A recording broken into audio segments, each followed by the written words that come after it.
In the cold dawn of January 16th, 1547, a young man stood before a vast audience, his heart pounding like a war drum. Ivan IV, just 16 years old, was crowned as the first Tsar of all Russia, a moment that would echo through the annals of history. The opulent Kremlin, adorned with golden icons and flickering candles, bore witness to this audacious act, a declaration that would reshape the very identity of a nation. As Ivan ascended the throne, the air crackled with anticipation and dread. Russia was a patchwork of principalities, each vying for power, each steeped in the blood of betrayal and ambition. The boy who had once been a pawn in the game of nobles was now poised to wield an iron fist. His rule would be marked by an unyielding determination to unify Russia, to cast aside the shackles of feudal lords, and to forge a singular empire.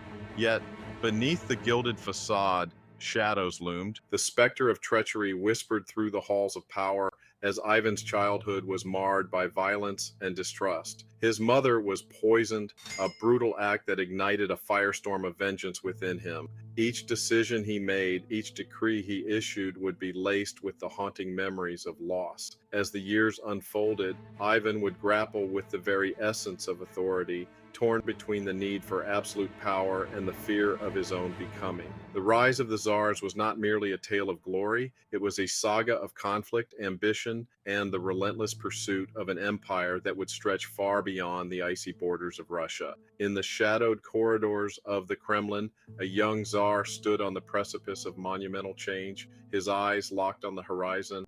The year was 1552, and the echoes of his declaration reverberated through the vastness of the Russian landscape. Ivan IV, now wielding the title of Grozny, or the Terrible, was no longer merely a figurehead. He was a man driven by a singular vision, the unification of a fractured realm.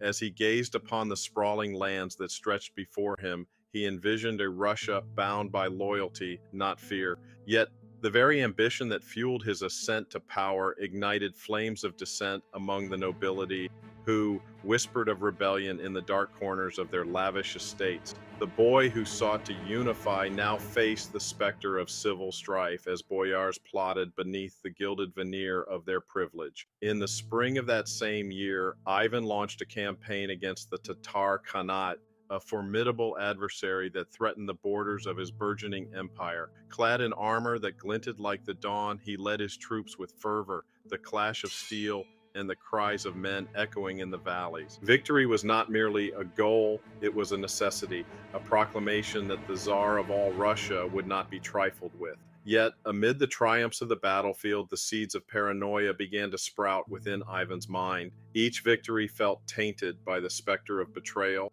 and allies turned adversaries in the blink of an eye. With every conquest, he tightened his grip on power, wielding terror as a tool of governance.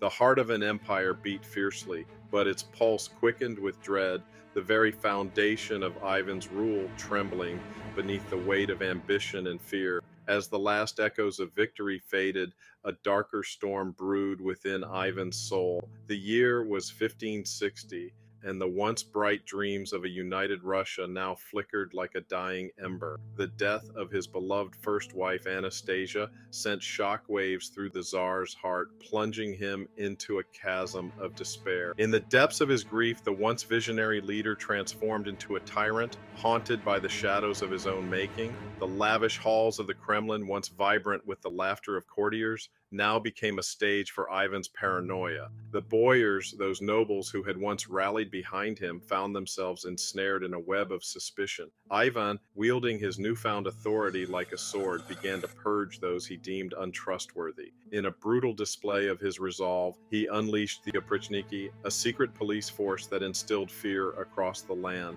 Clad in black, they rode through the night, silencing dissent with ruthless efficiency. The blood of traitors painted the streets, and the people whispered of a madman cloaked in power. Each act of violence only deepened Ivan's isolation, as his rule became synonymous with terror. Yet beneath the tyranny lay a haunting legacy, a relentless drive to modernize and expand. As he gazed upon the vast territories under his command, Ivan yearned for a Russia that would rival the greatest empires of history. But the cost of his ambition was steep.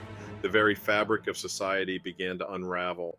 As the Boyars plotted in secret, the foundations of Ivan's empire trembled, foreshadowing a reckoning that would reshape the destiny of Russia. The fall of a czar was imminent, and with it, the legacy of a man who dared to dream of unification amid chaos.